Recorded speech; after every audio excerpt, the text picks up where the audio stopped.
Vous y êtes et nous également. Bonjour le Bénin, bonjour à toutes et à tous. Immense plaisir, comme toujours, de vous retrouver sur ce programme matinal que vous propose Bénin TV. Ça se passe par ici tous les jours entre 7h et 9h, 6h, 8h, temps universel. Nous sommes aujourd'hui mercredi 28 mai 2025 et au menu, nous allons nous intéresser au podcast. Pendant longtemps, le Bénin, à l'instar de nombreux pays africains, semblait presque étranger à la révolution du podcast. Mais quelque chose a changé aujourd'hui, que vous soyez une célébrité établie ou une voix émergente, le podcast est devenu le terrain de jeu privilégié pour opiner sur tout et sur rien. Des confidences légères aux débats passionnés sur le féminisme en passant par les coulisses de l'industrie musicale. Bref, tout y passe et transforme ce format en la nouvelle hype du moment. Alors, comment expliquer cette effervescence soudaine? Qu'est-ce qui a propulsé le podcast béninois sur le devant de la scène? C'est ce que nous allons explorer ensemble. Et 15 entreprises béninoises se sont vues octroyer le label Startup. C'est une reconnaissance majeure, une impulsion pour leur permettre pendant 3 ans de bénéficier d'un coup de projecteur sans précédent et qui leur ouvre la voie à des financements, un accompagnement sur mesure et une visibilité accrue. Mais au-delà de l'euphorie légitime, des préoccupations demeurent. Ce label est-il le tremplin tant attendu pour propulser nos startups vers le statut de véritables champions nationaux capables de rayonner bien au-delà des frontières, ou risque-t-il pour beaucoup de n'être qu'une étape éphémère? Nous évoquons le sujet dans le forum de discussion. On évoquera aussi la question de l'emploi des jeunes et surtout une préoccupation: comment adapter son profil aux besoins du marché. On vous file quelques astuces. Vous savez désormais tout ce qui fera le menu, l'ossature de cette émission. Bonjour le Bénin de ce mercredi 28 mai. Tout de suite, premier arrêt qu'on marque, c'est avec Génial Lafouda Monsi Agouka pour le bulletin d'information.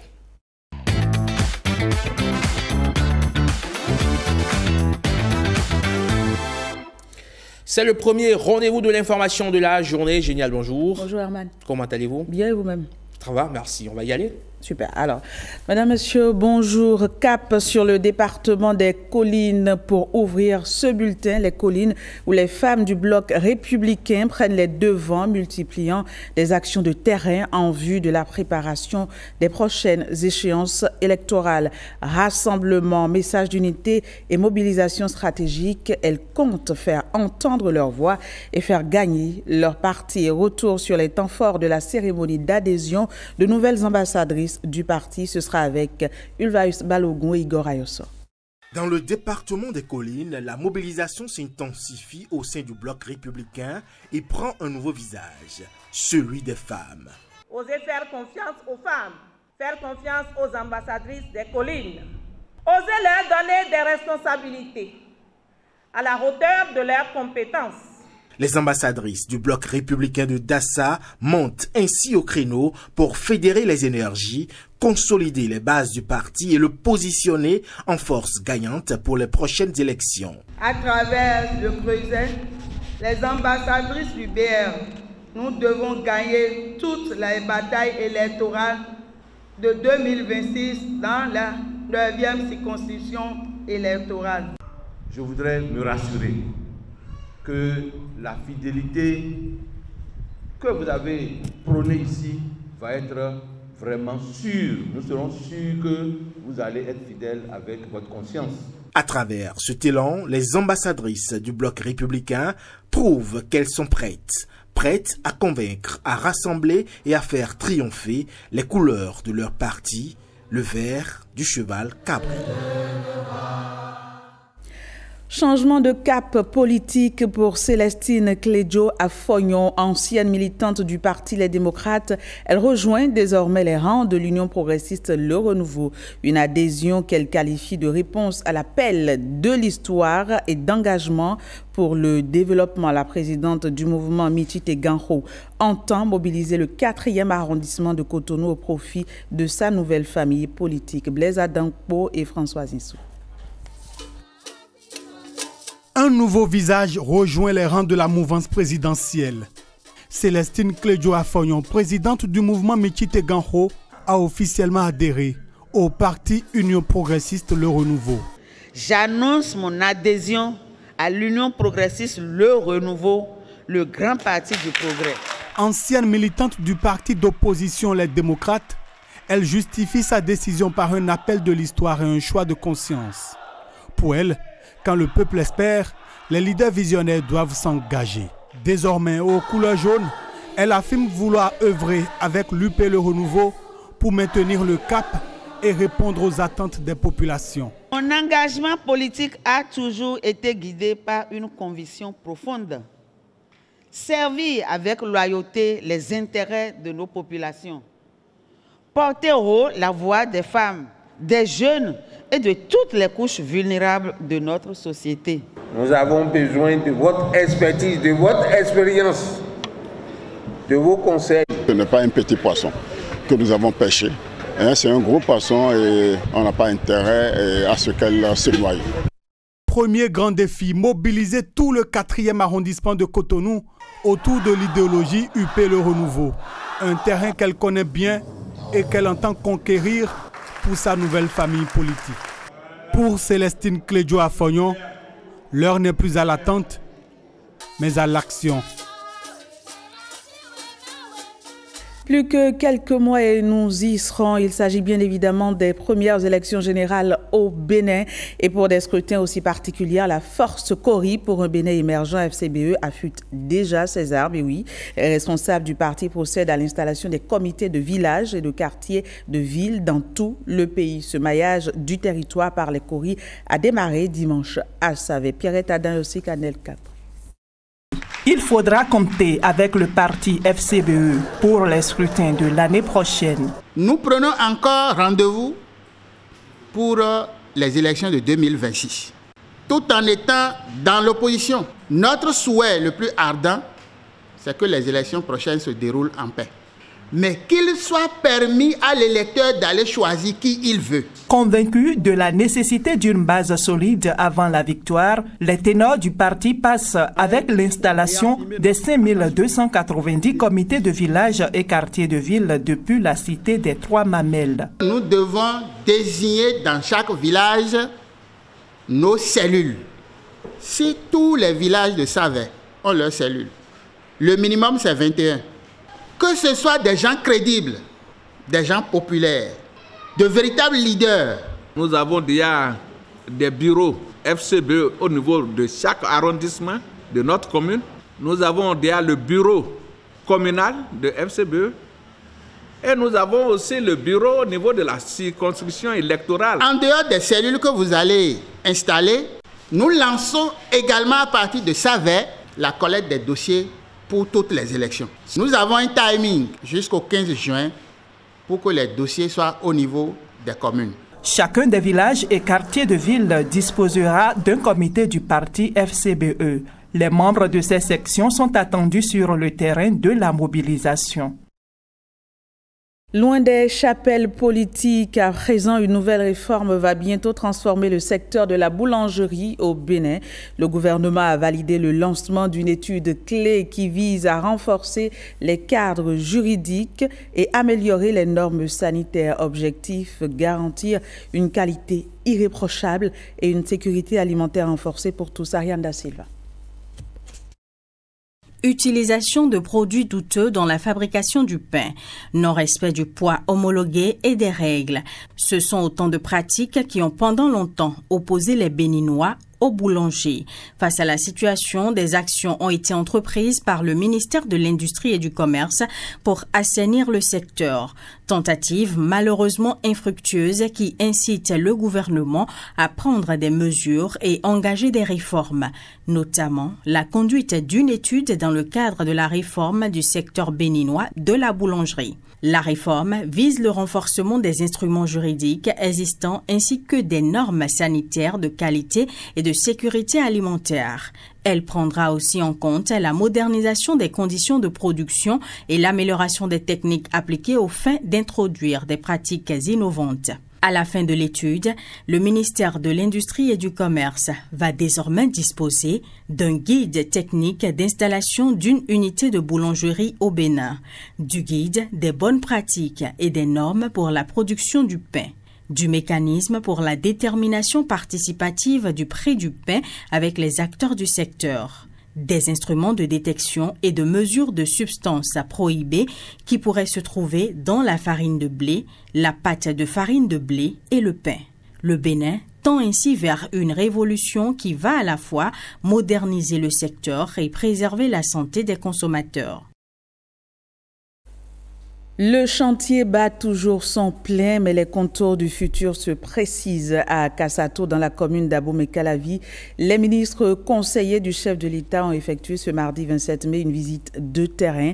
Objectif, évaluer l'état d'avancement du marché de gros, appelé à remplacer dans Tokpa d'ici la fin de l'année un site en pleine métamorphose où se dessine déjà une nouvelle ère pour le commerce béninois. Marcella Rossi. À Kassato, le béton parle d'avenir. Sur ce vaste site en mutation, les engins ne chôment pas. Les structures se dressent, massives, ambitieuses. Ce sera d'ici quelques mois le nouveau cœur battant du commerce de gros au Bénin. En ce 27 mai, les ministres conseillers du chef de l'État font le déplacement.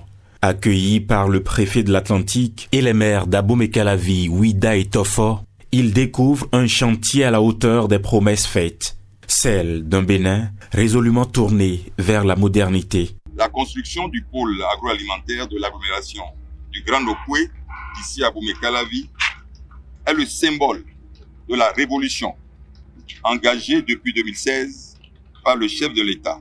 Ici, les bâtiments s'imposent par leur étendue et leur vocation. On fait d'abord et ensuite on fait savoir. Il n'y a pas eu de pose de première pierre ici. Il n'y a pas eu de premier coup de pioche. Parce que le président a dit, je veux montrer ce qui est fait. Le marché de gros d'Akassato, c'est une vision. Celle d'un commerce organisé, assaini, centralisé. Pour ce que nous avons vu, vous avez tous vu avec nous, fermez les yeux, imaginez et projetez l'immensité de ce marché dans les 10 ans, vous comprendrez son importance pour le développement économique de notre pays. Nous avons ici de la créativité, nous avons ici de la cohérence, nous avons ici du bon sens et nous avons enfin la beauté architecturale d'un site. C'est à Singapour pour la première fois dans ma vie que j'ai trouvé un marché de gens. Je ne pouvais jamais me l'imaginer que de mon vivant, un Singapour du type béninois pourrait voir jour dans mon pays. Nous, en tant que ministre conseiller, nous avons l'obligation politique de mettre la lumière sur tout ce qui se fait. Le président Patrice Talon a démontré qu'il est véritablement au service du peuple.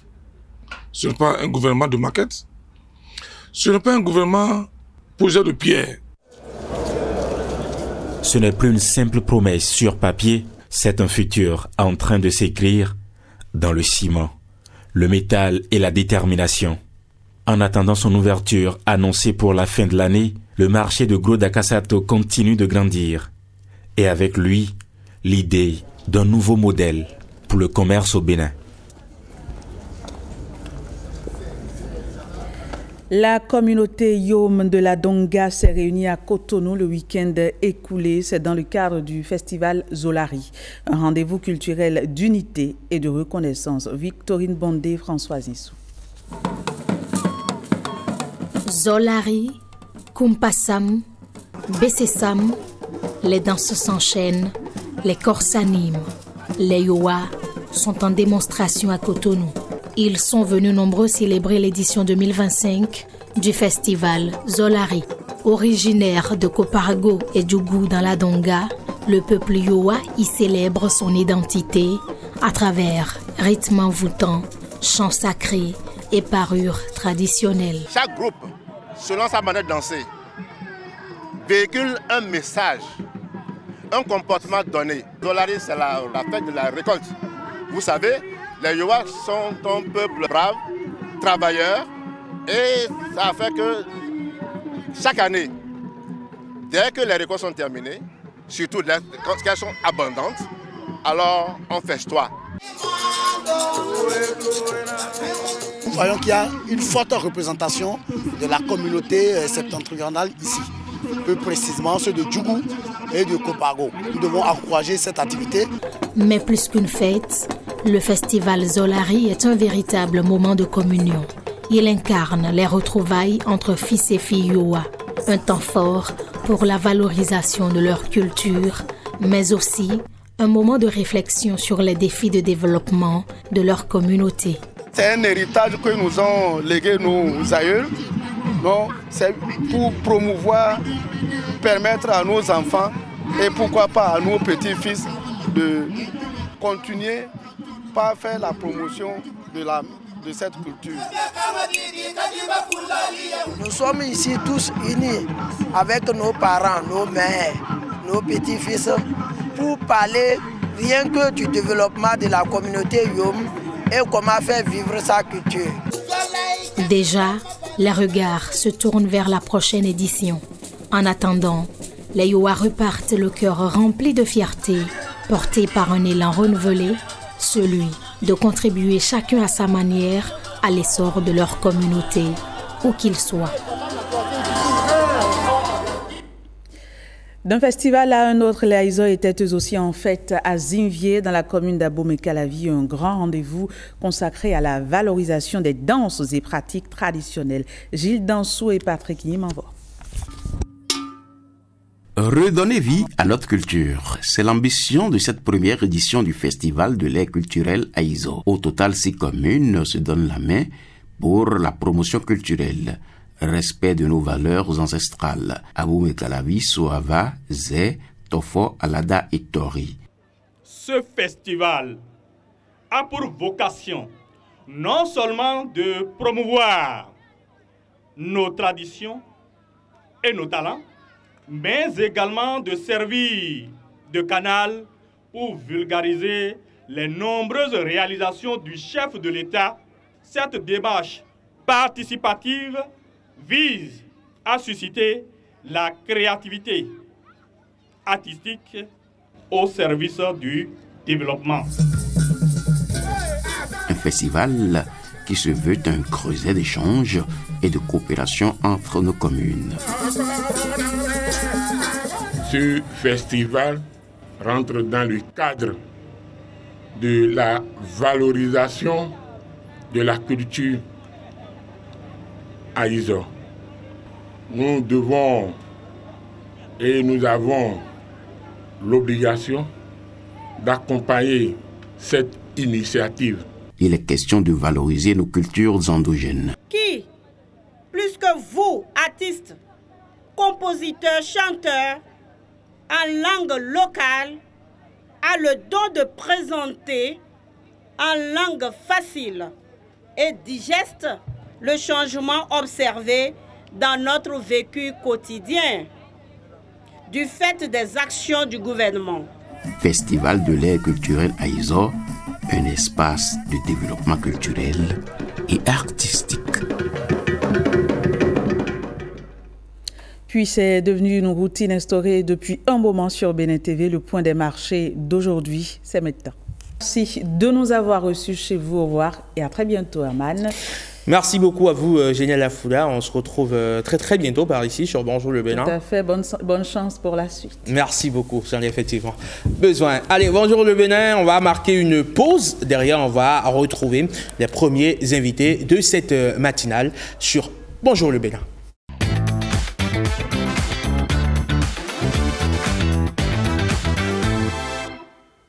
Bonjour le Bénin, nous sommes de retour. On évoque la question de l'insertion professionnelle des jeunes et surtout une question: comment adapter son profil aux besoins du marché? Et pour l'évoquer, j'ai le plaisir de recevoir sur le plateau de Bonjour le Bénin Aristophane Soukossi. Il est le responsable des programmes et partenariats du Centre de coopération interculturelle pour le développement durable. C'est le CIDEV. Bonjour et bienvenue. Bonjour monsieur. Comment allez-vous? Je vais bien, merci. Et vous? Ça va, c'est un plaisir de vous recevoir sur notre plateau. C'est un plaisir partagé. En face de vous, Matt Kunga, il est le coordonnateur du Centre de réflexion et d'innovation pour le développement. Bonjour. Bonjour, monsieur. Comment allez-vous? Ça va, très bien. C'est aussi un plaisir de vous avoir avec nous ce matin pour évoquer cette question ô combien importante pour la jeunesse. Alors, on parle d'insertion professionnelle des jeunes. On sait que ces dernières années, l'État a fait un travail incroyable pour pouvoir permettre on va dire, un plein épanouissement des jeunes, notamment à travers la mise en place du PSE, le programme spécial d'insertion dans l'emploi, dont les chiffres ont été, dont les statistiques sont mises à disposition pour le compte donc, des années d'exercice de ce programme-là. Alors, vous êtes parti d'un constat, il y a des emplois qui sont restés sans main-d'œuvre, juste parce que les gens ne répondent pas aux besoins, c'est cela? C'est ça. Alors, est-ce que vous pouvez nous dire un peu plus? Très bien, merci beaucoup, monsieur le journaliste. Nous avons commencé à travailler avec les jeunes sur l'insertion professionnelle et le constat, c'est qu'il y a beaucoup plus de jeunes sur le marché de l'emploi, mais qui n'ont pas accès aux opportunités d'emploi. Mais ce n'est pas parce qu'il n'y a pas aussi le besoin. Donc, le constat sur la plateforme du PSE le dit clairement. Suite à l'évaluation récente du programme du PSE, il y a encore sur la plateforme des demandes. Il y a des candidatures, mais qui n'ont pas été satisfaites. Cela veut dire que les compétences des jeunes diplômés ne sont pas en adéquation, en harmonie avec les besoins du marché. Donc, face à cela, on se dit qu'il y a un problème à résoudre. C'est le problème d'adapter le profil des jeunes diplômés aux besoins du marché. D'accord. Et comment on opère justement cette, on va dire, cette transformation? Comment on adapte son besoin au profil du marché, M. Kunga? Merci beaucoup pour la parole. Ce que les jeunes doivent savoir, ils doivent, pour s'adapter aux besoins du marché, ils doivent d'abord se connaître eux-mêmes. Parce que parfois, on ne met pas en avant son vrai profil et on s'attelle juste à ce que le marché offre ou bien on veut s'adapter à ce que les autres vous offrent. Mais vous-même, vous n'êtes pas en mesure de mettre en avant vos talents, vos capacités, votre potentialité pour répondre justement aux besoins du marché. Donc, les jeunes doivent savoir s'auto-évaluer et mettre en avant ce qu'ils savent bien faire afin de répondre aux besoins du marché. Alors, répondre aux besoins du marché, concrètement, Aristophane, c'est quoi? On a besoin d'un RH, j'ai fait une formation RH, potentiellement, je suis un candidat. Je réponds aux besoins du marché, non? Très bien. Alors, oui, on peut dire qu'on répond aux besoins du marché en tant que diplômé RH, mais le diplôme ne suffit pas. Il faut plus que le diplôme pour avoir accès aux opportunités d'emploi. On est sorti 200, 300 d'une promotion, mais qu'est-ce qui fait la différence entre nous? Qu'est-ce qui fait qu'on me choisit plutôt que de choisir l'autre? C'est ce que je fais en plus de mon diplôme. Donc, préparer son profil à l'emploi, c'est au-delà du diplôme, quelles sont les expériences dont je dispose, quels sont les autres atouts, comme l'a dit M. Matt tout à l'heure, dont je dispose, que je peux faire valoir. Donc, quels sont les autres atouts que je peux faire valoir dans le cadre de mon expérience, dans le cadre du travail de RH, donc qui sont au-delà des simples compétences ou des simples papiers qu'on nous a délivrés comme certificat. Très bien. Alors, est-ce que, comment est-ce que vous accompagnez les jeunes pour justement redresser leur profil, arranger leur profil, réajuster, on va dire ainsi, leur profil? On le fait à deux volets, parce qu'il faut savoir aussi que, bon, ce n'est pas que tous les jeunes vont avoir un travail salarié. Il y a ceux peut-être qui sont appelés à l'entrepreneuriat, mais qui ne savent pas qu'ils ont ce potentiel-là.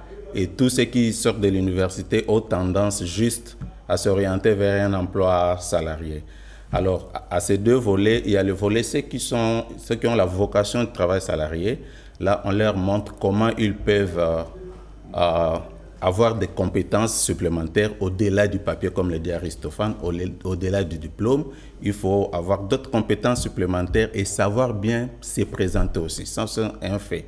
Beaucoup ont des compétences, mais ils ne savent pas se présenter. Ils peuvent venir à l'interview, mais ils ne mettent pas en avant ses potentiels, ses atouts pour décrocher cet emploi.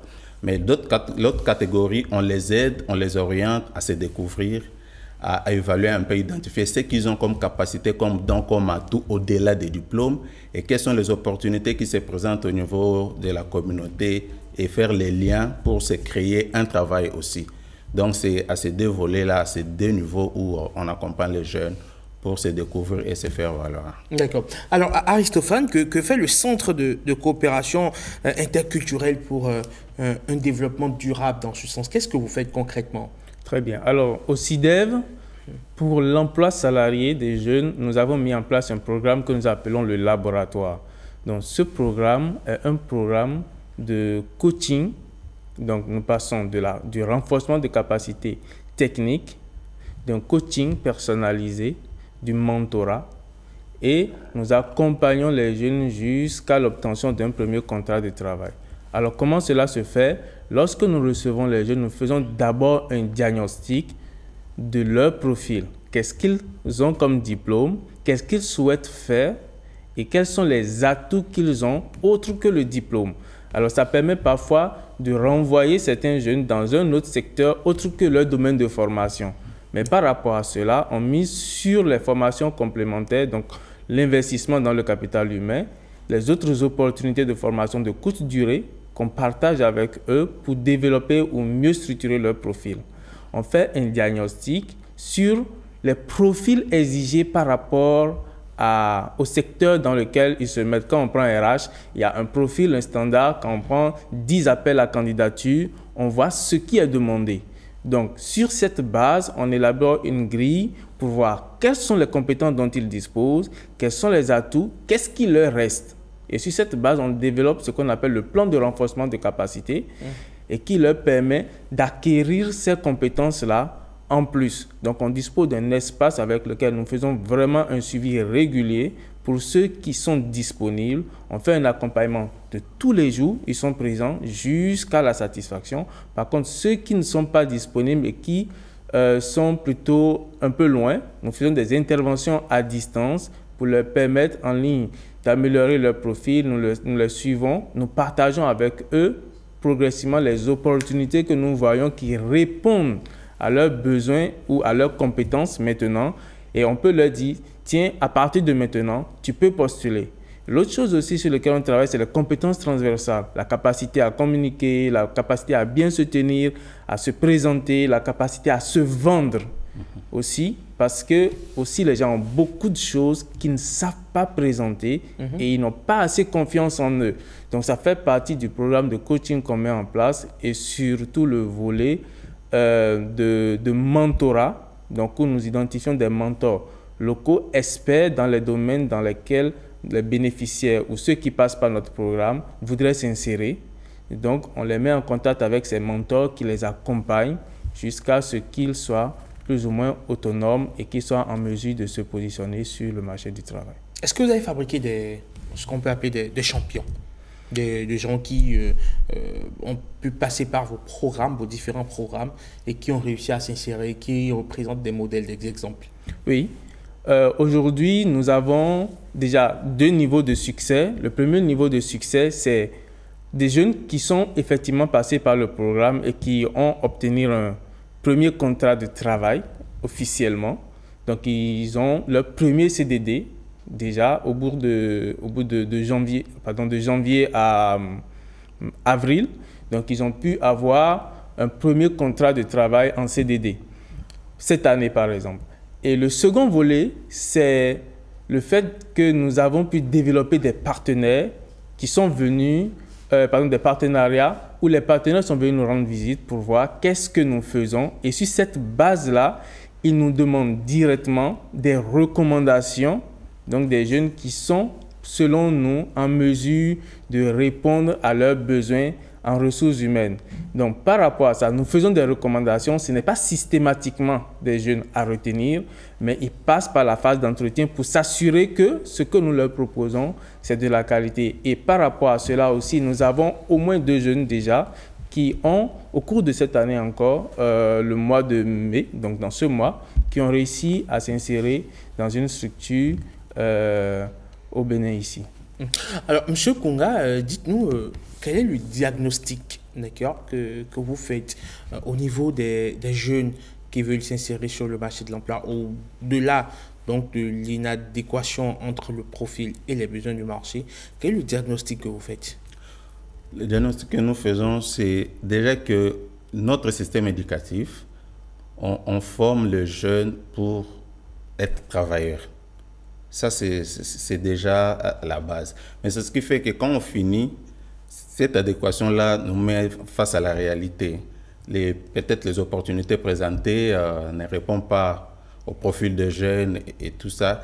Et ça, vous allez remarquer qu'il y a plus de chômeurs, plus de jeunes diplômés, on en fabrique toutes les années, mais arrivé sur le marché de l'emploi, il y a peut-être peu qui se retrouvent avec un emploi décent. Parler encore du travail, oui, mais ça doit être décent aussi.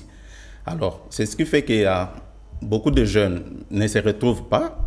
Beaucoup de gens fuient même des intellectuels qui vont chercher de travail ailleurs.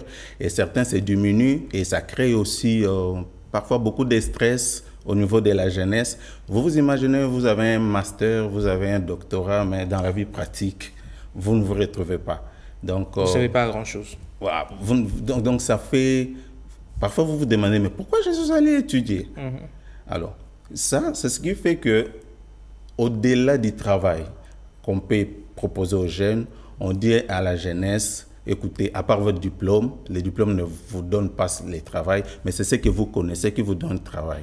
Au-delà des diplômes de ces papiers-là, vous avez d'autres capacités. Vous avez étudié pendant autant d'années. Et qu'est-ce que vous pouvez mettre en avant, en valeur, qui peut vous donner une valeur économique? Donc, c'est un problème que nous pensons que par cette stratégie que nous mettons en place, peut aider beaucoup de jeunes, même à la reconversion professionnelle. Donc, ce n'est pas parce que je fais les DRH et tout, et que sur le marché de l'emploi, je ne trouve pas une opportunité répondant à mon profil, que je dois rester comme ça jusqu'à attendre que je puisse devenir DRH. Au-delà de cette formation de DRH, vous avez, dans votre parcours, étudié beaucoup d'autres choses. Et parfois... Si on ne l'a pas fait, c'est le moment d'aller le faire, c'est ça? Ah oui. Comment vous pouvez le mettre en valeur? Cherchez quel est le cours que vous avez bien maîtrisé, par exemple. Quelle est la matière à l'école que vous aviez bien maîtrisée, mais que vous pouvez donner une valeur économique. Et c'est là où on dit, si vous n'avez pas trouvé de l'emploi classique, mais vous avez d'autres compétences, vous pouvez créer votre propre emploi et engager d'autres personnes. C'est à ce niveau-là que nous pensons que cette stratégie peut apporter une solution au sein de la jeunesse par rapport au diagnostic, par rapport à l'observation faite sur le terrain. Alors, que dites-vous de la réorientation? Très bien. Alors, pour nous pensons que la réorientation, c'est d'abord pas une réorientation. Donc, ce que nous entendons par réorientation, c'est comme si on amène la personne à faire autre chose que ce qu'elle devrait faire. Mais en réalité, la personne a fait une formation, peut-être pas la formation qu'elle devrait faire initialement. Donc la réorientation permet à la personne, au jeune diplômé, de s'adapter ou d'adapter sa personne, donc ses compétences, ses valeurs, à ce qui est disponible sur le marché. Donc comment se rendre utile de façon à ce que ça puisse nous rémunérer de façon décente, comme l'a dit M. Matt. Donc pour nous, la réorientation, c'est une bonne porte de sortie. Pour beaucoup de jeunes, déjà, quand on vient dans nos universités, les facultés les plus pleines sont les sciences, les sciences sociales, les sciences humaines et sociales. Voilà. Mais la demande, elle est où? Quand on vient dans les sciences juridiques, il y en a plein, mais le marché, il est où? Donc par rapport à ça, qu'est-ce que les jeunes peuvent faire? Le diplôme, ça nous permet de cultiver l'intelligence. Donc, on a cette capacité maintenant à réfléchir et à analyser. Mais au-delà de ça, je suis juriste. Ça veut dire que j'ai d'autres atouts comme la communication, comme voilà, la persuasion. Donc, je peux me mettre dans d'autres actions, le plaidoyer, etc. Comment est-ce que je valorise cela autrement? Ça ne veut pas dire que j'ai quitté complètement le secteur, mais j'utilise ces atouts-là de façon maintenant plus objective, de façon plus rentable, plus optimale. Voilà, plus optimale, merci. Donc, je les utilise de façon plus optimale pour me permettre d'être autonome, pour me permettre de sortir de la pauvreté. D'accord. Voilà. Et aujourd'hui, d'accord, on sait que les pouvoirs publics sont presque étouffés. Ils font ce qu'ils peuvent en mettant en place au Bénin, pour ce qu'on sait, beaucoup de programmes.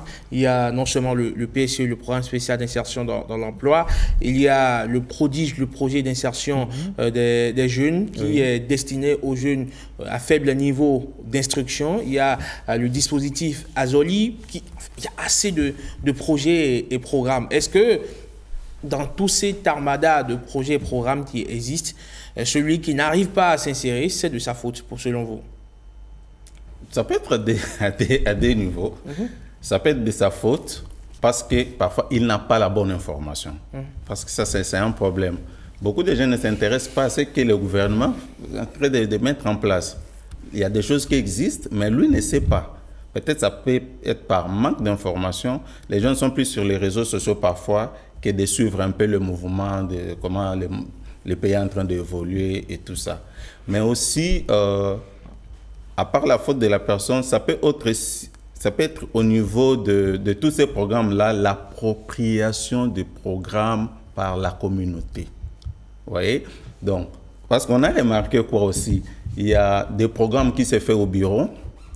La jeunesse, parfois, n'est pas consultée, n'est pas concernée. Et on va chercher encore à amener les gens à s'approprier des programmes mis en place. Ça, déjà, ça marque... il y a une fissure, au fait. Normalement, vous allez voir que comment on appelle les jeunes, ce sont des bénéficiaires des programmes mis en place. Voilà. Quand il y a un bénéficiaire, on suppose que bon, il y a un client, il y a quelqu'un qui propose, et si les personnes ne sont pas concernées, ils ne se sentent pas concernés par l'affaire, ben ça ne les regarde pas. Mais si ce sont des initiatives qu'on met en place avec la jeunesse, développer les compétences ensemble avec les jeunesses jusqu'à mettre des programmes, vous allez voir que les jeunes auront l'information parce qu'ils font partie du processus et ils vont s'approprier du programme et ça va devenir leur affaire à eux. Donc si un jeune ne trouve pas de travail, ça ne sera ni le problème du gouvernement, mais ça sera parce que peut-être lui-même ne s'y intéresse pas. D'accord. Alors, messieurs, on va faire un dernier tour de table sur les questions. Votre prochaine session, est-ce que vous avez déjà un programme qui est en cours, qui est en train d'être déjà expérimenté? Oui, alors, merci. Actuellement, comme je l'ai dit tantôt, nous avons un programme que nous appelons le laboratoire. Et dans ce programme, nous accueillons donc des jeunes qui sont diplômés, qui n'ont aucune expérience professionnelle et qui passent par ce programme pendant 9 mois. Donc, au cours de ces 9 mois, nous leur donnons des formations complémentaires par rapport à leur domaine de formation ou par rapport à leur nouvelle orientation professionnelle. Et donc, on renforce ces capacités, on les renforce en compétences transversales, donc les compétences en communication, linguistique, présentation. Donc, on les met devant des situations réelles donc pour les amener à avoir davantage confiance en eux. Donc, nous développons ce programme-là jusqu'à leur premier contrat de travail. Et pour cela, nous développons des partenariats avec des structures qui sont des potentiels employeurs.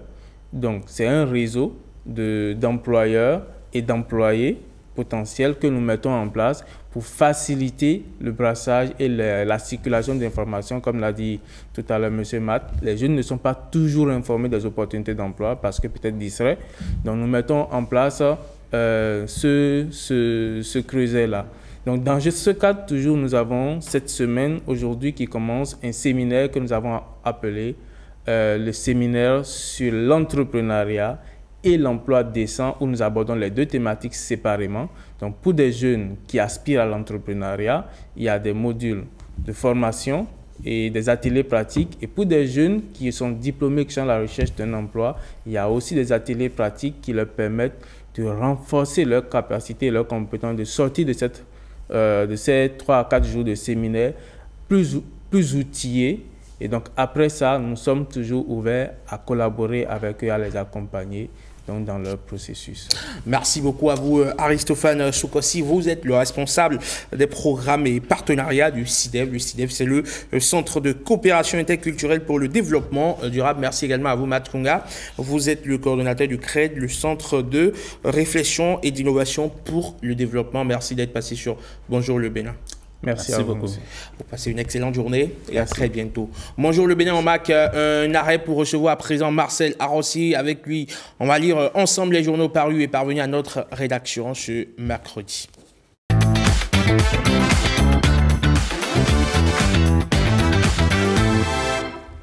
La revue des titres avec Marcel Arrossi. Marcel, bonjour. Herman, bonjour, bonjour à tous. On y va avec les journaux parus ce mercredi. Bien sûr que nous démarrons aujourd'hui avec Bénin Intelligent. Voici donc à la une des quotidiens parus et parvenus à notre rédaction les titres et les informations qui pourraient nous intéresser. En attendant la revue de presse, nous démarrons les titres par Bénin Intelligent. Numérique en Afrique, 1 milliard de cartes SIM, mais 800 millions d'exclus du web. Union des CES d'Afrique francophone ou de la francophonie, Union des CES de la francophonie, Conseil économique et social bien sûr.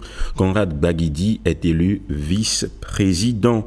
Le potentiel acte de délinquance en famille, un officier supérieur de l'armée perd des dizaines de millions de francs CFA à domicile. Son neveu et 2 autres personnes écopent de 48 mois et 18 mois de prison ferme.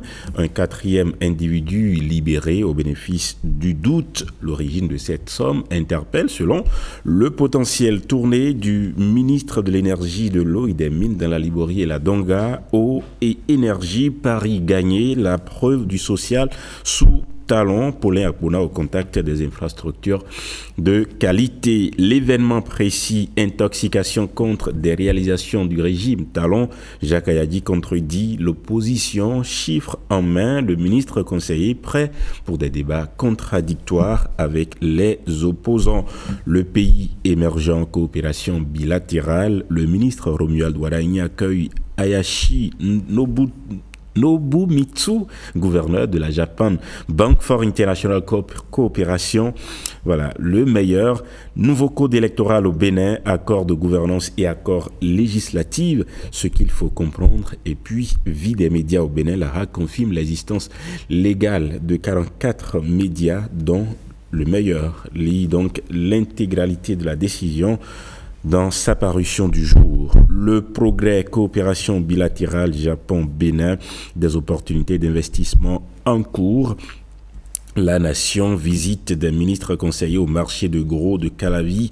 Le nouveau pôle commercial prend corps. Réforme fiscale, un soutien renforcé au secteur culturel. Le matinal, marché de gros d'Akasato, 92% de taux de réalisation. Les ministres conseillers constatent l'évolution du chantier. Lutte contre la faim, PAVE Hunger Project Bénin, les merveilles de l'approche, stratégie de l'épicentre, les communautés autonomisées pour devenir les architectes de leur propre avenir. L'économiste du Bénin, succès du social bon CRRH UEMOA, 60 milliards de francs CFA mobilisés pour le logement abordable. Le Télégramme, code électoral au Bénin, pourquoi la démonstration de Jean-Baptiste Elias a suscité une large réaction au sein de la classe politique. La réponse dans sa parution du jour. Nous parlons du quotidien Le Télégramme. La Nouvelle Tribune, gouvernance au sommet de l'État, quel bilan pour le leasing ? Point d'interrogation. L'emblème du jour, transition sereine en vue au Bénin. Talon reste fidèle à sa parole. Le leader du jour, vie des partis politiques au Bénin, UP Le Renouveau, une existence légale sans équivoque. Le confrère de la matinée, hommage à 2 pionniers de l'aviation militaire béninoise, le général Bertin Bada et le colonel Camille Micho Diaoun. Voilà, colonel Bertin Bada, le général Bertin Bada et le colonel Camille Micho Diaoun bénéficient donc d'un hommage du quotidien Le Confrère de la matinée, 2 figures emblématiques dont le professionnalisme a permis à notre armée de l'air de s'inscrire dans la grande aventure du sport national, selon Le Confrère de la matinée. Le pays à présent, présidentielle 2025, la Côte d'Ivoire danse sur un volcan à 5 mois de la présidentielle d'octobre 2025. Le landéno politique ivoirien est en ébullition selon le confrère burkinabé. Jeune Afrique exclusif, le classement des 20 pays les plus performants d'Afrique, un palmarès qui met en lumière les pays qui ont pris une longueur d'avance dans 3 domaines clés, la gouvernance, l'innovation et l'influence, avec quelques surprises et de grands absents. En tête, Jeune Afrique place l'Afrique du Sud, le Maroc et les autres pays qui vont suivre à découvrir dans cette parution, peut-être dans la revue de presse. Restez connectés. WACAT sera Assemblée annuelle 2025 de la BAD, de l'émotion, des chiffres et le développement de l'Afrique. La Croix, génocide au Rwanda, le parquet fait appel du refus de mise en examen d'Agathe Habyarimana. Et puis, Jeune Afrique sur le même dossier, France-Rwanda, 5 questions pour comprendre pourquoi Agathe Habyarimana pourrait ne jamais être jugée. Visée donc depuis 15 ans par une procédure judiciaire instruite en France pour complicité de génocide, la veuve de l'ex-président du Rwanda n'a jamais été mise en examen dans ce dossier qui voit aujourd'hui s'opposer les juges d'instruction et le parquet. Voilà pour les titres, la revue de presse dans un instant. Merci Marcel, on se retrouve dans moins d'une heure pour la revue de presse. À tout de suite. Maintenant, on passe au débat matinal, au forum de discussion. On parle des startups béninoises qui sont labellisées.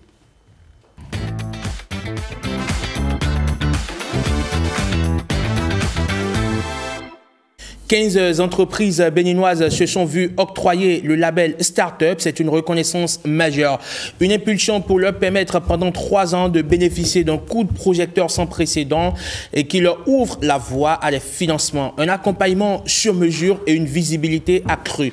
Mais au-delà de l'euphorie légitime, les préoccupations demeurent. Ce label est-il le tremplin tant attendu pour propulser nos startups vers le statut de véritables champions nationaux capables de rayonner bien au-delà de nos frontières, ou risque-t-il pour beaucoup de n'être qu'une étape éphémère? Nous en parlons ce matin avec autour de la table deux invités triés sur le volet. Djabirou Amadou, il est le directeur adjoint du cabinet du ministre du numérique, de la ministre du numérique et de la digitalisation. Bonjour et bienvenue. Bonjour. Comment allez-vous? Ça va très bien et vous? Ça va, un plaisir de vous recevoir par ici. Plaisir partagé. Et Élisée Fadé, il est le CEO de Elec Startup. Bonjour et bienvenue. Bonjour, comment vous allez? Ça va. Elec Startup, c'est une startup qui s'investit dans des solutions innovantes pour des couveuses de bébés, c'est bien cela? Exactement. Vous pouvez nous en dire un peu plus? D'accord.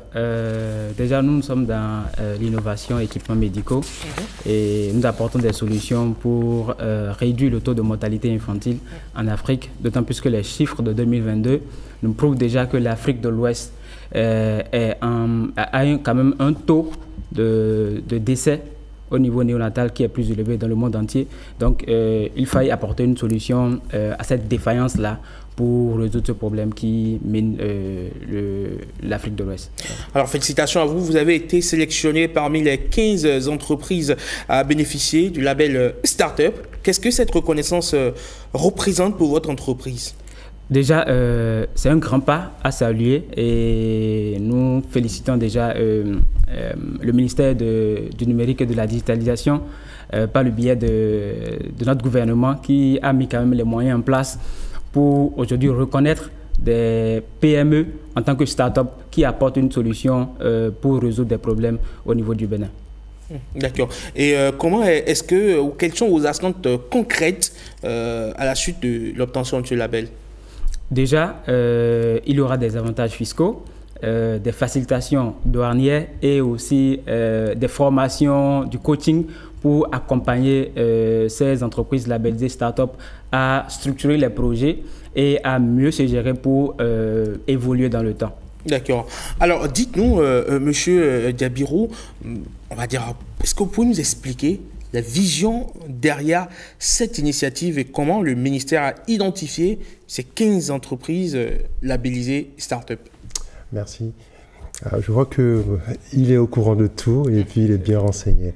Bon, pour répondre à votre question, il faut dire que le parcours des différents start-up ou des petites et moyennes entreprises, des micro-petites et moyennes entreprises, parce qu'il y a des entreprises individuelles, il y a ceux-là qui travaillent dans leur garage et qui ont de l'innovation. Donc, à tous ceux-là, quand on regarde et qu'on benchmark et qu'on analyse, de cette analyse, il ressort que tous, ils font face à un certain nombre de problématiques, de défis, au fait. Et ces défis sont souvent autour du financement, la plupart du temps. C'est ça qui revient en général.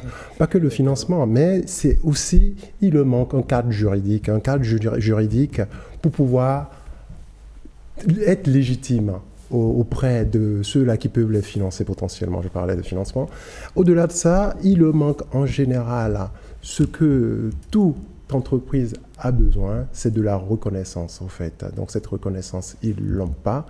À côté de ça, au nombre, dans le chapelet de tout ce qu'on a identifié qui leur manquait également, ce qu'on a noté et ce qui est le plus important pour eux, c'est que le cadre juridique vient avec des incitations, en fait. Donc, et c'est pour résorber tout cela que le gouvernement a identifié et a adopté en 2023, sous l'égide de son Excellence le Président Patrice Talon, une réglementation pour pour donner un cadre à ces entreprises, et également pour favoriser l'entrepreneuriat. Comme vous pouvez le savoir, c'est que dans un pays, ce qui fait la force économique d'un pays, c'est la force de son secteur privé. Et le secteur privé, ça commence par les petites entreprises. Donc, il faut investir dans l'innovation. Il faut investir dans un cadre qui va permettre leur éclosion. Donc, c'est ce qui a animé, c'est la vision qu'il y avait derrière. Et c'est pour cela qu'en mars 2023, cette réglementation a été prise. Elle a été conduite à l'opérationnalisation et c'est ça qui nous a amené à accoucher de ces 15 pépites. Ces 15 pépites que nous comptons pousser à travers des incitatifs. Il en a parlé là, mais il n'y a pas que ça. Donc on voudrait qu'ils rayonnent et qu'ils poussent le nom du Bénin au nombre de ces entreprises africaines, béninoises qui innovent. Qu'on soit cité également. Alors concrètement, il a commencé par l'évoquer, quels sont les avantages tangibles que ce label va offrir aux entreprises bénéficiaires en termes de financement, d'accompagnement et de visibilité. D'accord. Et pour ne pas revenir à ce qu'il a dit, donc, et à ce qu'il a cité là, c'est tout ce qu'on avait dans le décret. Mais effectivement, il faut noter que également, il y a un cadre d'incubation, des programmes d'incubation qui sont mis en place auprès de l'ADPME. Il y a également, ce qu'on peut citer, c'est la possibilité de pouvoir avoir des exonérations fiscales. Donc, tu as des exonérations fiscales qui sont dans le chapitre 8 de la section 3 du Code des finances, auquel ils pourront bénéficier. Mais ils ont aussi, pour ceux qui, comme M. Upelec, de Upelec, qui développe une couveuse, il peut arriver qu'ils veuillent importer du matériel pour pouvoir aller vers l'industrialisation, pour monter en échelle dans la production. Donc, quand il importe, il peut avoir des exonérations douanières. Donc, il y a une démarche à faire auprès d'une commission interministérielle des investissements qui pourra vous l'accorder. Il n'y a pas que ça, mais dans l'autre sens, possiblement, il peut exporter sa couveuse. On reste sur cet exemple. Il peut exporter sa couveuse à côté, en Côte d'Ivoire, en France, j'en sais rien, ou en Afrique du Sud. Les représentations diplomatiques peuvent l'aider également en faisant des démarches auprès de la pièce. Il peut avoir accès à des incitatifs également là. On ne s'arrête pas là. Il y a d'autres incitations qui sont là aussi pour venir. Donc c'est le fonds, il y a un fonds, on parlait de finance, il y a un financement, pardon, il y a le fonds d'appui aux entreprises qui sera opérationnalisé, donc ils pourront en bénéficier. Donc le label vient là, c'est-à-dire c'est un entonnoir, un tamis pour que les appuis du gouvernement qui seront donnés, que ce soit donné à ceux-là pour lesquels le gouvernement donne sa caution, ceux-là qui sont innovants, c'est-à-dire ces entreprises qui sont innovantes, celles-là sur lesquelles on veut miser, on veut pousser. D'accord.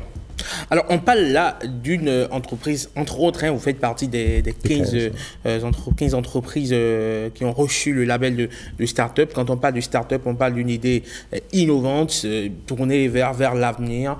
En quoi votre solution est-elle innovante? D'accord. Déjà, le problème, déjà au niveau de l'importation, par exemple, des équipements médicaux, quand on importe un équipement médical, il faut payer la douane, assurer le transport. Le coût du produit revient au Bénin plus cher qu'à la base ou à l'usine de production. Donc, il s'est fait qu'une sage-femme était dans le besoin d'acheter une couveuse elle s'est rapprochée de nous pour nous demander est-ce qu'on a une couveuse. Oui, on a, mais le coût c'est tel million. Ben, elle était dépassée, donc elle a commencé par nous blâmer pour nous dire, ben, Monsieur Fadé, dans votre équipe, vous êtes des ingénieurs, vous-même en question, vous êtes un ingénieur, mais réfléchissez, apportez une solution pour pouvoir résoudre un problème. Pourquoi faire référence chaque fois à la Chine quand on a besoin d'un équipement? Et de là est parti le déclic. Il faut apporter une solution, il faut résoudre ce problème-là.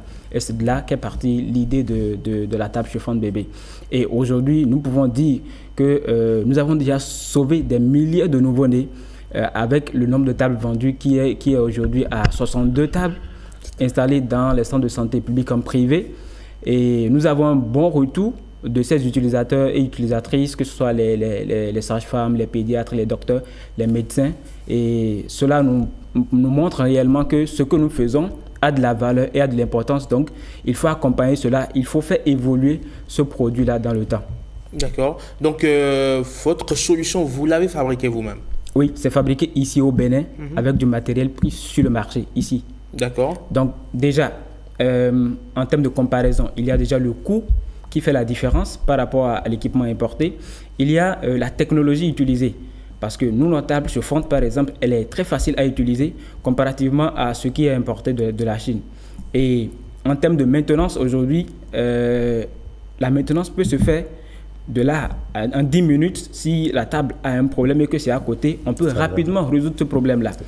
Et le problème qui se pose encore aujourd'hui, c'est le problème de maintenance dans les centres de santé. Il y a des couveuses qui sont là, importées, mais quand ça tombe en panne, il n'y a pas de main-d'œuvre pour pouvoir assurer la maintenance. Et donc, les machines sont garées, achetées à des coûts de millions, elle est déposée et ça ne sert plus à rien.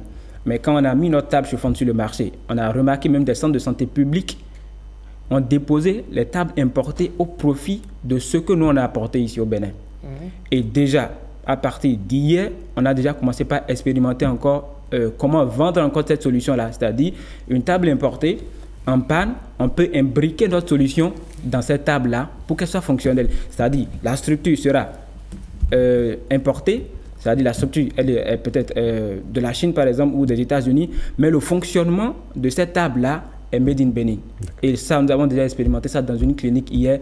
Nous avons eu un résultat et là, nous savons que ceux qui ont des problèmes de couveuse en panne, par exemple, nous pouvons vendre cette solution-là et l'imbriquer pour la rendre fonctionnelle pour leur service. D'accord, très bien. Alors, comment est-ce que le ministère compte-t-il s'assurer que ce label ne soit pas qu'un simple titre, d'accord, mais un véritable levier de croissance pour ces entreprises-là? Bon, à travers des incitations qu'on a mis en place, un suivi qui est mis en place, et puis honnêtement, le gouvernement mise, on veut voir de pareilles initiatives, on veut accompagner, on veut s'assurer que, comme UPELEC, qu'on en ait des pépites béninois qui produisent pour des Béninois, qui sont capables de maintenir pour des Béninois. Et pour assurer cela, on est à l'œuvre. Pas plus tard qu'il y a quelques jours, en marge du Forum des affaires et de l'Assemblée générale de la Banque européenne de reconstruction, où le Bénin est actionnaire, on a eu à lancer, il y a eu un lancement officiel de l'initiative Star Venture, qui est un gros programme d'accélération, d'accompagnement, de suivi de ces micro-petites entreprises. Et puis, c'est là, on fait un appel d'air, on est avec eux désormais, c'est-à-dire on s'inscrit comme 26e pays où ils opèrent. Donc, pour pouvoir assurer ce suivi, pour pouvoir assurer que ce label ne soit pas... Ce sont de telles initiatives. Les initiatives, c'est les... dont on fait appel. C'est-à-dire, c'est l'excellence, au fait, pour l'accompagnement à la croissance. C'est ça qu'on essaie de mettre en place. Donc, il faut vous assurer, cette initiative dont je viens de parler, c'est effet école. C'est la première en Afrique de l'Ouest. On est le premier pays à avoir opérationnalisé un statut, un Startup Act.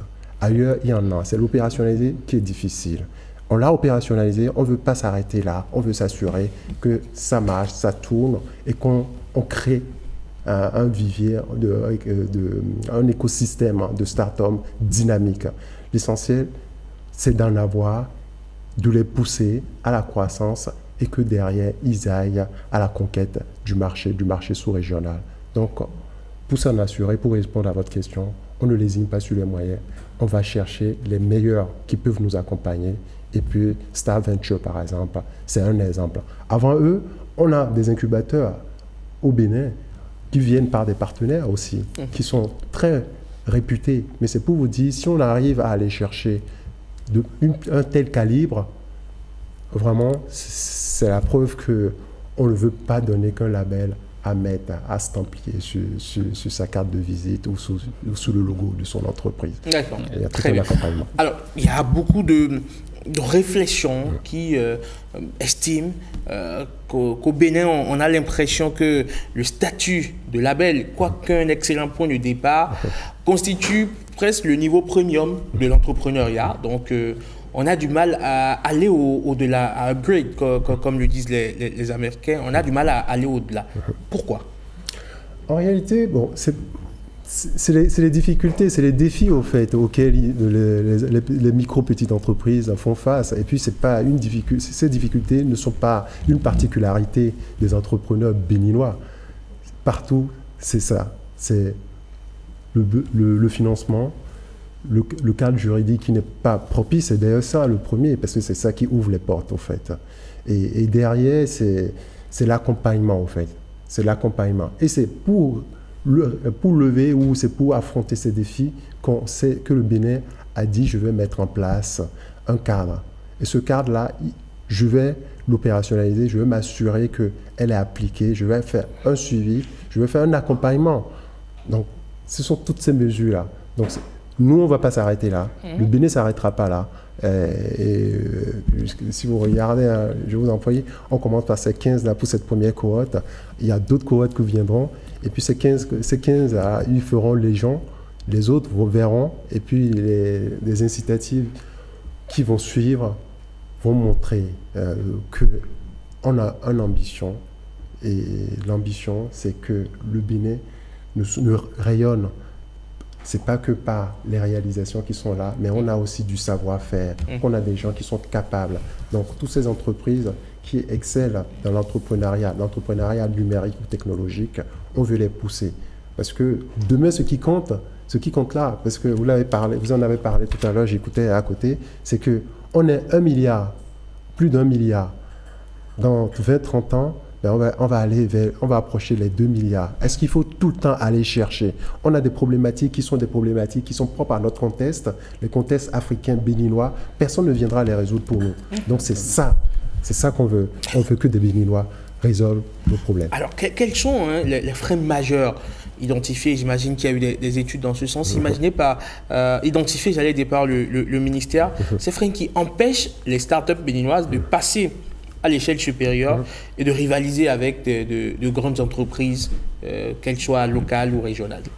Les freins majeurs, ce que nous on a remarqué, c'est la coopération en fait. C'est-à-dire, il faut travailler en camp en fait, en communauté de pratique. Ça c'est des choses, on ne l'a pas.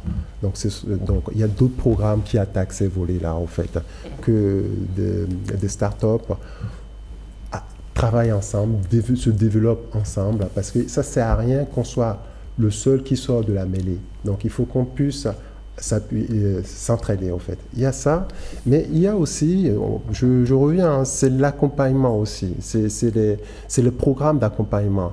Il ne suffit pas de mettre un programme d'accélération, il ne suffit pas de mettre un programme d'amorçage.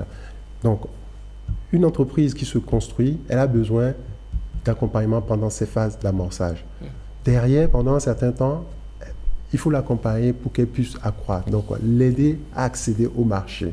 C'est l'aider parce que si elle a vu opportunité dans le produit ou ce qu'elle développe, c'est parce que derrière, il y a un besoin. Donc, il faut mettre en place le cadre pour que ce besoin-là lui arrive. Donc, c'est à travers la co-traitance, on insuffle cela également. C'est-à-dire, peut-être, elle ne peut pas adresser directement et avoir les marchés, mais elle peut aller par l'entremise de grandes entreprises, locaux ou internationaux qui arrivent. Donc, il y a il faut un cadre favorable, au fait, pour leur permettre d'aller.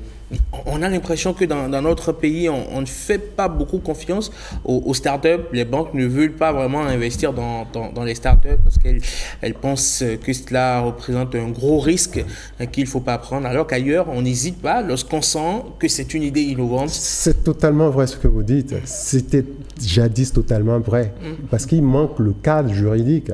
Il manque cette caution, au fait, institutionnelle. Parce que monsieur, il travaillait dans sa petite entreprise, dans son garage, il a développé. On lui avait pas donné cette reconnaissance. Et cette reconnaissance de l'État qui dit, moi, je reconnais UPELEC, on va rester sur son exemple toujours, comme une entreprise innovante, je lui donne caution. À côté, moi, je pense qu'il peut croître, je pense qu'il a de l'avenir dans ce qu'il propose. Oui, forcément, il y a cette caution institutionnelle auquel les institutions bancaires et financières seront désormais sensibles et qui va leur ouvrir la porte vers le financement. Monsieur Fadié, comment est-ce que vous comptez utiliser donc ce label pour accélérer le développement de votre start-up et quels sont vos projets là tout de suite et à moyen terme? Déjà, passer d'une entreprise classique à start-up, déjà, c'est déjà un point positif. Et on était en formation au Togo en décembre, où j'ai eu vent de la labellisation en cours. Et là-bas, on était en train de suivre une formation sur comment structurer un projet, comment se faire accompagner pour avoir du financement. Et là, on était allé sur la base d'une entreprise classique. Mais aujourd'hui, quand on va se retourner vers peut-être des institutions financières, la donne va changer comparativement à la vision ou à leur perception de l'entreprise avant.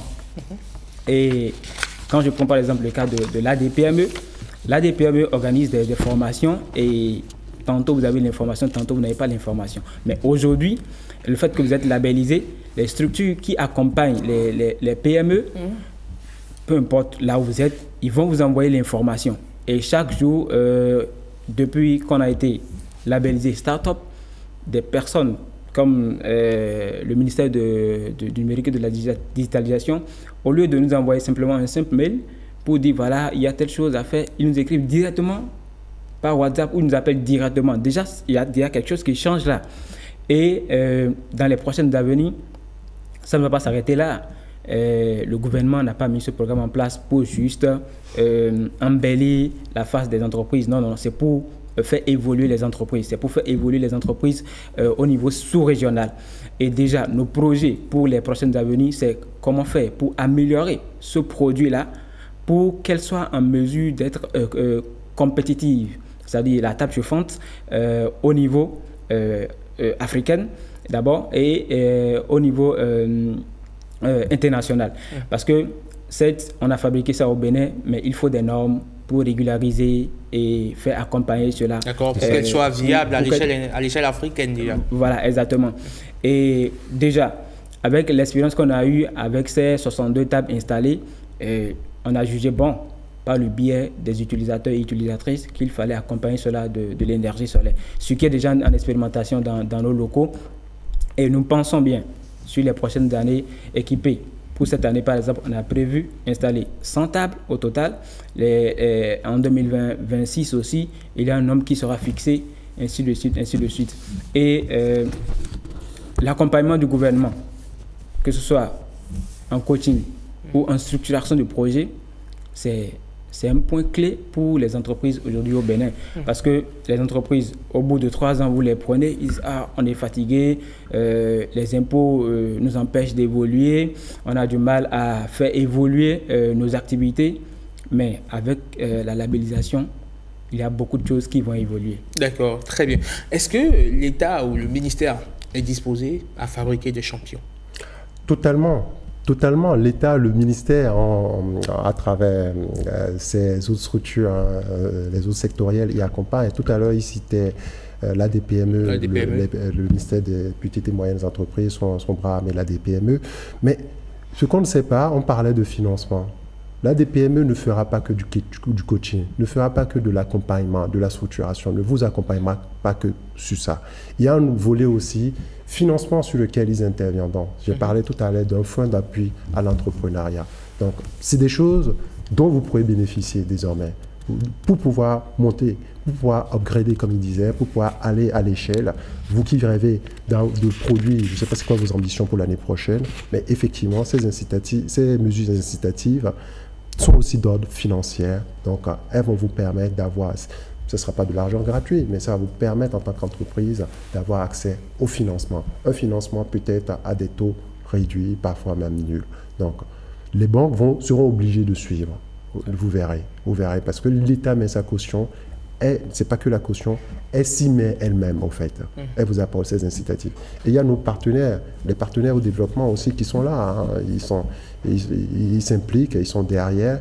Et quand on a un cadre comme ça, et un cadre qui a été opérationnalisé, comme c'est le cas au Bénin, je peux vous dire que ça incite les gens à venir. Nous, au ministère du Numérique, de par nos réalisations, on voit, hein, le Bénin, c'est une terre où tout le monde veut venir semer sa petite graine pour la promotion de son entreprise. Donc ça va vous amener des partenaires aussi. Ça va vous permettre de sortir, aller montrer ce que vous savez faire. Donc honnêtement, je peux vous dire, ce n'est qu'un début. C'est un début d'un long processus qui va vous permettre d'être autonome, d'être, comment dit-on, écoutez, de vous épanouir en tant qu'entrepreneur, en tant que start-up.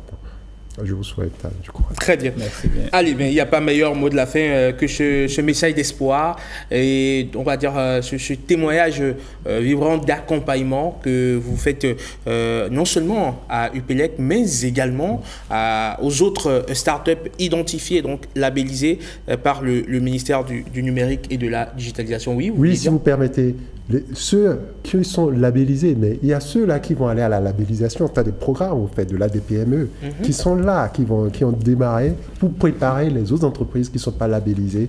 On les apprend à se structurer, à monter des projets structurants, des projets innovants, pour que, quand les prochaines cohortes viendront, qu'ils puissent présenter des demandes qui sont capables d'accéder au label.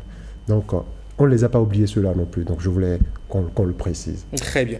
Merci beaucoup à vous, Yabirou Abadou. Vous êtes le directeur adjoint du cabinet de la ministre du Numérique et de la Digitalisation. Merci d'être passé sur Bonjour le Bénin, nous expliciter, d'accord, cette initiative du gouvernement qui vise à labelliser des startups béninoises. 15 ont pu recevoir ce qu'on peut appeler cette validation, cette accréditation-là. Et il y en a d'autres qui sont encore sans doute derrière. Merci également à vous, M. Fadé.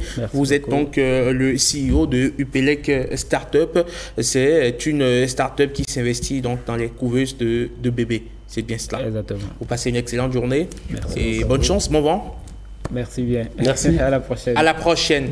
Bonjour le Bénin. Nous allons nous intéresser à présent à l'essor du podcast au Bénin. Vous allez le voir, c'est un secteur dans lequel beaucoup s'investissent de plus en plus. Pourquoi est-ce que, on va dire, ce secteur connaît cette croissance spontanée? On en parle tout de suite.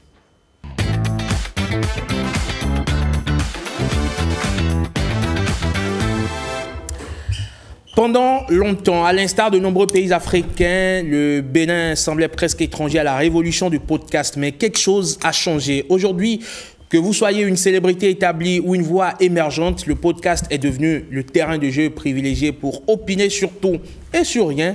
Des confidences légères aux débats passionnés sur le féminisme en passant par les coulisses de l'industrie musicale, tout y passe et transforme ce format en la nouvelle hype du moment. Alors, comment expliquer cette effervescence soudaine? Qu'est-ce qui a propulsé le podcast béninois sur le devant de la scène? C'est ce que nous allons essayer de comprendre ensemble avec un invité que vous connaissez bien, sans doute, Daniel Balan, Nasty Nesta. Bonjour et bienvenue.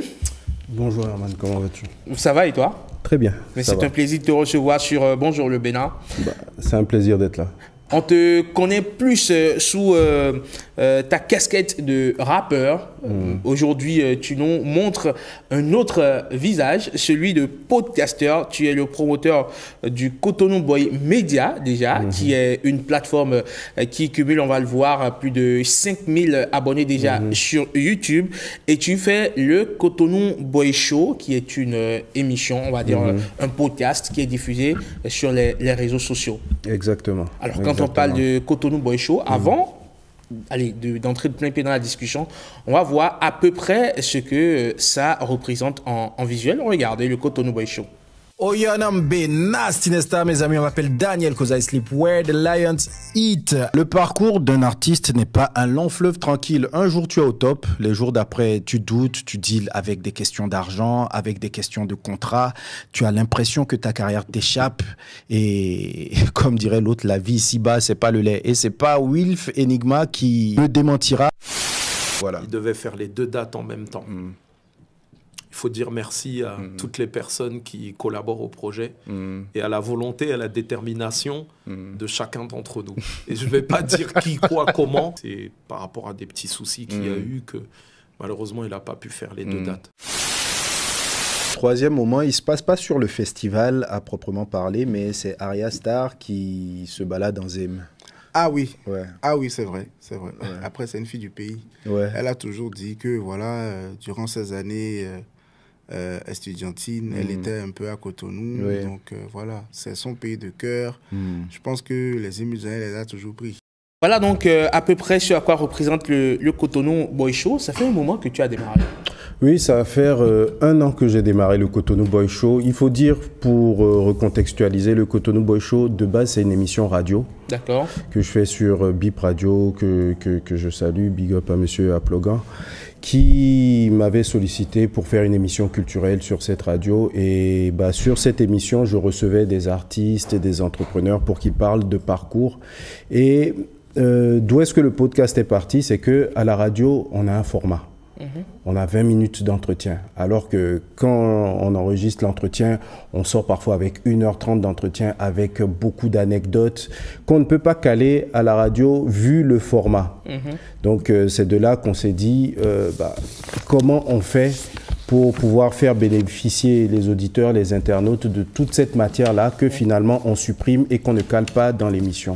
Et c'est de là que l'idée de passer d'émission radio à podcast est arrivé et que tu peux voir que les formats sont beaucoup plus longs.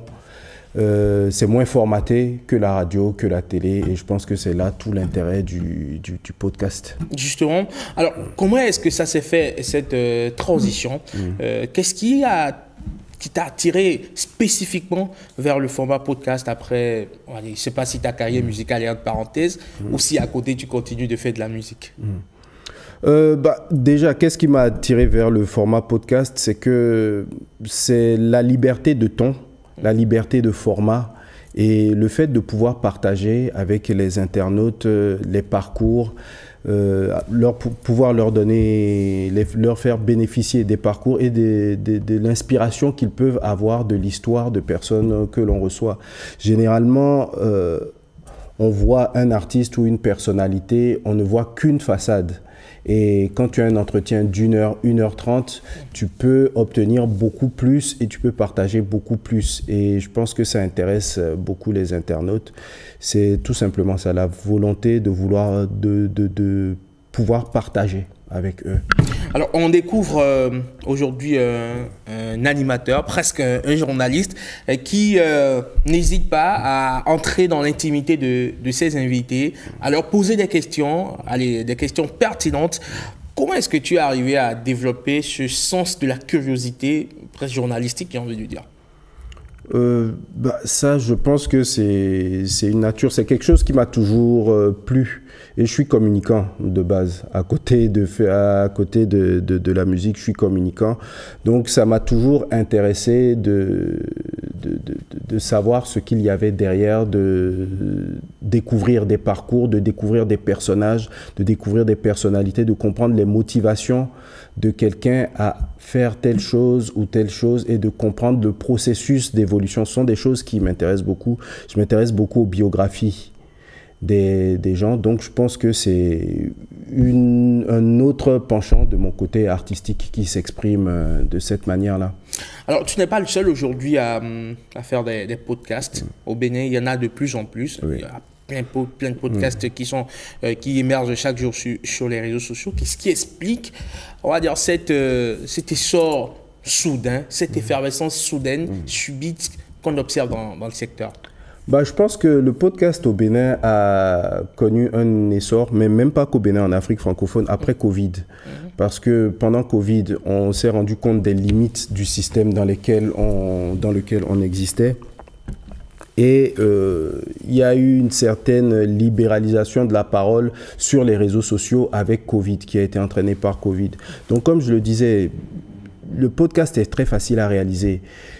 Il n'y a pas les contraintes de la télé. Là, on est en train de parler. J'ai bien envie de connaître ta vie. Je suis sûr que tu as bien envie de me poser des questions, mais que tu ne pourras pas me poser toutes les questions que tu as envie de me poser parce qu'on a 10 minutes ou 15 minutes d'entretien.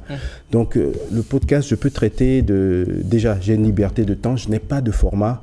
Je peux traiter de tous les sujets dont j'ai envie et c'est facilement réalisable. Il n'y a pas de censure. Ma censure, c'est moi-même. Et je n'ai pas besoin de tous ces équipements-là, en fait. J'ai une caméra ou même un téléphone, un micro, je peux faire ça. Donc, je pense que c'est la facilité de réalisation liée également à la facilité, la liberté de ton et la liberté de format qui a permis de démocratiser ça. Après, il ne faut pas mentir, c'est une hype. Comme tu as dit, maintenant tout le monde aime se voir, tout le monde aime se montrer. Donc c'est ceux qui auront vraiment du contenu qui vont passer le temps et plus on va avancer, plus on va avoir des podcasts de qualité. Mais il faut dire que le podcast aussi permet de délivrer une information, plus des informations de niche. Par exemple, on a des podcasts aujourd'hui sur l'immobilier en Afrique. On a des podcasts sur le développement personnel dans l'espace africain. Donc, je pense que les créateurs de contenu aujourd'hui, grâce au podcast, arrivent à donner un narratif ou à changer le narratif ou créer un narratif africain qui correspond à notre réalité, qui correspond à notre environnement. Alors, quand on s'investit dans quelque chose, forcément, on s'attend à des retombées économiques. Quel est le modèle économique qui sous-tend, d'accord, le secteur du podcast, on peut appeler le secteur du podcast au Bénin, parce que j'essaie d'imaginer à peu près comment est-ce qu'on arrive à se faire de l'argent, à payer des équipements, l'équipe technique qui travaille. Comment est-ce qu'on fait, si tu peux nous en parler un peu? En fait, le podcast est généralement sur le web, donc c'est le même modèle économique qu'a fait naître le web qui sous-tend le podcast. C'est-à-dire le web où les contenus web sont monétisables par l'attention. C'est l'attention que tu génères que tu peux monétiser. Donc, on a commencé il y a quelques temps, on a 5000 abonnés. Nos abonnés sont localisés à des endroits donnés. C'est ça, ce sont ces statistiques-là qu'on vend. Comme la télé vend de l'audimat, le podcast vend de l'audimat en fait. Donc, tu vends cet audimat à des entreprises qui sont intéressées à faire passer leur message sur cet audimat-là. C'est tout simplement ça. Donc, ça va être du placement de produits, ça va être de la publicité, mais sur ces formats-là. Est-ce que ça génère suffisamment de fonds pour pouvoir s'auto-financer et faire du profit? Ça peut. Au Bénin, je ne sais pas. Pour ma part, pas encore. Mais on y travaille et on n'a pas de doute que dans quelques temps, très tôt, très vite, ça va pouvoir générer assez de revenus pour qu'on puisse lancer d'autres podcasts. Mais c'est le lieu pour moi de remercier des partenaires qui m'accompagnent. Donc, et aujourd'hui au Bénin, on a une économie du podcast qui est en train de naître. Il y a plusieurs studios professionnalisés qui sont dédiés au podcast qui sont en train de naître, dont Wincast Studio, avec lequel je produis le Cotonou Boy Show. Donc, et il y en a plein, vous pouvez chercher sur les réseaux. Il y en a qui sont de plus en plus équipés et qui ont des standards internationaux aujourd'hui, parce que le podcast, c'est un format international. Et voilà. Maintenant, pour le modèle économique, je pense qu'on va également se diriger vers un modèle où on va proposer ce format à des entreprises également. pour leur permettre de communiquer autrement sur le web, parce que les codes de la communication ont évolué et à travers les podcasts, ils peuvent également communiquer et toucher leur cible. Est-ce que aujourd'hui, quelque part, les podcasts ne challengent pas les médias classiques? Oui, totalement, totalement. Mais les médias classiques gardent toute leur importance. Maintenant, je pense que c'est aux médias classiques de s'adapter au nouveau monde dans lequel on est. C'est-à-dire, les podcasts répondent à une problématique à laquelle les médias classiques n'ont pas trouvé de solution. Je pense que c'est essentiellement celle du format et du ton. Imaginez quand même être à la télé, avoir une émission de 2 heures où il n'y a qu'une seule personne qui parle. Non, voilà, c'est ça. Donc, mais aujourd'hui, vu que la parole, l'espace médiatique, on va dire, s'est libéralisé avec les réseaux sociaux, et s'il y a des milliers d'internautes qui suivent ça, ça veut dire qu'il y a ce besoin-là également. Peut-être que les grilles des médias traditionnels ou des médias classiques ne sont pas adaptées à ce type de format-là, et c'est là que les podcasts interviennent. Mais je pense que les médias traditionnels doivent aller sur le web et proposer également, ils ont la latitude de proposer ce type de format qui conviennent au web et pas forcément à la télé ou à la radio. On remarque aujourd'hui que c'est un format qui intéresse beaucoup de monde, et même des célébrités ont commencé par créer elles-mêmes leur podcast, que ce soit des footballeurs. On le voit avec le footballeur français Aurélien Tchouaméni qui a créé lui-même The Bridge, où il reçoit donc ses collègues footballeurs. Exactement. Il y a d'autres podcasts à travers le monde.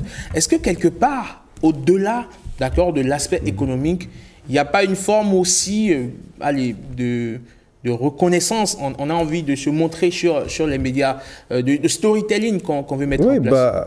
En fait, on est à l'ère du storytelling. On est à l'ère où il faut raconter son histoire, où il faut s'approprier son histoire. Et le web permet d'écrire sa propre histoire et de donner sa propre version des faits. Donc, je pense que ça fait partie de ce mouvement-là, en fait, la libéralisation des podcasts, le fait que les célébrités elles-mêmes sont des médias à part entière.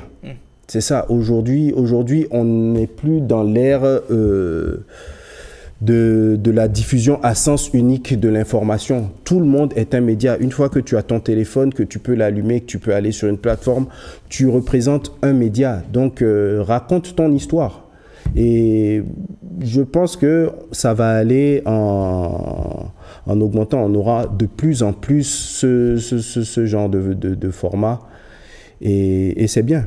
Mais il y a un problème qui se pose en termes de régulation, parce que vous dites la seule censure, c'est moi, c'est ce que je définis comme étant ma morale, comme étant mon éthique. Donc dès lors que tout le monde peut l'ouvrir sur le web, dire tout et n'importe quoi, il y aura un jour un podcast sur comment aller voler. Qu'est-ce qu'on en fait? Non, il doit sûrement y en avoir, parce que tu peux faire des podcasts sur toutes les thématiques possibles et imaginables. Donc, il doit sûrement y en avoir, mais les réseaux sociaux également s'auto-régulent ou ont leur propre régulation. Il y a des règles communautaires sur chaque réseau social, que ce soit sur Facebook, sur YouTube, sur Instagram, qui permettent de réguler. Il y a des termes que tu ne peux pas employer, ou si tu les emploies, ta vidéo est démonétisée, par exemple. Il y a des thématiques que tu ne peux pas aborder au risque d'être censuré. Et les internautes même peuvent censurer ta vidéo si ils pensent que ton propos choque la communauté. Donc, il y a une régulation qui est en cours, et je suis sûr qu'on va aller de plus en plus dans la régulation. Ce sont des choses nouvelles pour le monde entier. Alors, on remarque aussi que les thématiques qui intéressent le plus les internautes, ce sont celles qui sont portées vers l'intimité, donc des vedettes, comment est-ce qu'elles vivent, quels sont leurs trains de vie. Est-ce qu'il n'y a pas aujourd'hui, également avec l'arrivée donc des podcasts, l'essor des podcasts, une forme de voyeurisme presque qui s'installe? Totalement, mais bon, s'il y a du voyeurisme, ça veut dire qu'il y a quelqu'un qui montre quelque chose. Donc, c'est ce que tu montres qu'on va regarder. Donc, il y a beaucoup de podcasts où il y a beaucoup d'affluence sur tout ce qui est divertissement, voyeurisme, showbiz, tout ça. Mais ce qui est le plus important et ce qui va faire l'avenir du podcast, c'est comme je le disais, ça va être les podcasts thématiques et sur des thématiques de niche. Comme je te disais, il y a de très bons podcasts sur l'immobilier, il y a des podcasts sur l'investissement où tu vas avoir moins de monde, mais c'est beaucoup plus qualitatif et c'est beaucoup plus éducatif. Donc, je pense qu'il y a de tout. C'est comme la société, c'est un grand marché. C'est comme le web, c'est un grand marché, tu as de tout. Maintenant, selon ce que tu cherches, selon ton centre d'intérêt, tu iras trouver. Si tu aimes la spiritualité, il y a des podcasts sur la spiritualité. Si tu veux investir, si tu veux te développer personnellement, si tu es intéressé par la littérature, il y a des podcasts centrés sur la littérature. Donc, c'est vraiment large. Mais bon, c'est comme partout. C'est là où il y a le bruit que la masse va aller et après, il y a un tri qui se fait. On remarque aussi qu'au Bénin, le podcast, dans sa version originelle, donc c'est un format audio, un podcast donc, qui vient donc, de la contraction de iPod et Broadcast, donc, qui a donné le podcast dans sa version originelle. Ça n'existe pas vraiment au Bénin. Pourquoi? Est-ce que c'est parce que tout le monde veut se faire voir ou c'est parce que c'est pas un format? Enfin, ça demande plus de travail et ça intellectualise un peu trop la chose. Non, je pense que c'est une question d'époque. Parce que quand le podcast est né, le podcast, je pense, doit avoir 15 ans d'existence dans son format originel où c'était audio, où tu l'écoutais sur ton téléphone et tout. Mais quand il a pété au Bénin, il avait déjà basculé, le podcast en général avait déjà basculé en format vidéo. Donc je pense qu'on a juste pris le train en marche et qu'on s'est adapté à ce qu'il y avait déjà. Et la vidéo vend plus aujourd'hui. Aujourd'hui, on entend de l'image. Donc, j'aime bien l'expression, on entend de l'image. Oui, c'est exactement dans ça qu'on est. C'est plus facile à vendre une image que simplement un audio, donc ça touche plus et les réseaux sociaux s'y prêtent plus. On a TikTok sur lequel tu peux balancer des extraits, tu as YouTube qui est la plateforme par excellence de diffusion du podcast, sur Facebook également. Aujourd'hui, on est dans l'ère de l'image, donc c'est normal. Alors, je vais te poser la question fatidique. Est-ce qu'avec ce qu'on observe aujourd'hui, c'est la ruée vers l'or? La ruée vers l'or, je ne sais pas, parce qu'il faudra être créatif. Il faudra être pertinent sur les sujets qui vont être abordés et il faudra avoir une véritable réflexion stratégique et économique derrière le podcast que tu montes. C'est comme si quand tu lances un média. Tu lances un média, tu as ta ligne éditoriale, il faut que ta ligne éditoriale corresponde à un certain marché, parle à certains clients pour qu'ils puissent investir dedans. Il faut que tu puisses être assez pertinent pour réunir une communauté, pour que ça puisse, une certaine audience, pour que ça puisse intéresser. Donc peut-être que là on est dans l'effet de mode, mais ça va très vite se calmer, s'auto-réguler et on aura de la qualité. Est-ce que c'est un secteur que vous comptez apprendre pendant encore longtemps? Oui, ça c'est... Pour moi, les nouveaux médias se trouvent là et il y a vraiment beaucoup de thématiques à aborder, surtout pour écrire notre histoire, raconter notre narratif. Quand je dis écrire notre histoire, ça peut être notre histoire au sens traditionnel du terme, mais écrire nos réalités, raconter nos réalités, raconter comment nous vivons, comment nous travaillons, pouvoir éduquer, c'est vraiment large. Et tous les jeunes aujourd'hui sont sur leur smartphone. Donc on peut vraiment envoyer beaucoup de messages par ce canal-là, par ce format-là. Et je pense, et j'encourage vraiment tous ceux qui ont des choses à dire à aller dans ce sens-là. Vous particulièrement, est-ce que vous y êtes pour le business ou c'est vraiment par passion? Pour le moment, c'est par passion, mais je pense à des opportunités. Justement, on a parlé d'éducation, on a parlé d'apprentissage. Je pense que sur ce secteur, il y a beaucoup à faire avec les podcasts. Pour le moment, ça me fait kiffer de parler, de découvrir des parcours et de partager ça avec les internautes. Mais nous sommes en réflexion pour proposer des podcasts plus éducatifs, plus instructifs. Merci beaucoup d'être passé sur Bonjour le Bénin, évoquer la question avec nous. Ça fait énormément plaisir. On vous souhaite beaucoup de courage pour le Cotonou Boy Media qui produit le Cotonou Boy Show. Et avec votre statut, vous arrivez quand même à avoir des invités de niche qui échappent même aux médias, de grandes figures qui ne veulent pas venir dans les médias, mais qui préfèrent aller chez Nasty Nesta. On est un peu jaloux quand même. Non, faut pas. Faut qu'on fasse un podcast ensemble. Donc, je passe un message. En tout cas, je pense que les médias classiques, comme je dis, gagneraient à aller sur ce format-là et ça donnerait plus de liberté, plus d'accès à plus de choses. Et surtout, ceux qui aiment Nasty Nesta peuvent venir sur Bénin TV, pourquoi pas. Si on sait qu'il y a un programme de Nasty qui passe sur Bénin TV, ils vont prendre rendez-vous et sur ce programme-là. Affaire à suivre. Affaire à suivre. Merci beaucoup pour l'invitation. Allez, merci, bonne journée et vous passez une excellente suite de semaine. Bonjour le Bénin, allez, on marque une dernière pause, le temps de retrouver par la suite Marcel Arrossi pour la revue de presse.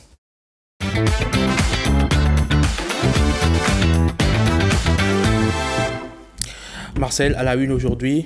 À la une aujourd'hui, dans un article saisissant, Bénin Intelligent qui met en lumière les défis du numérique sur le continent africain. À l'occasion donc du forum africain du sommet mondial sur la société de l'information tenu à Cotonou du 14 au 16 mai, le journal dresse un bilan lucide malgré plus d'1 milliard de cartes SIM en circulation.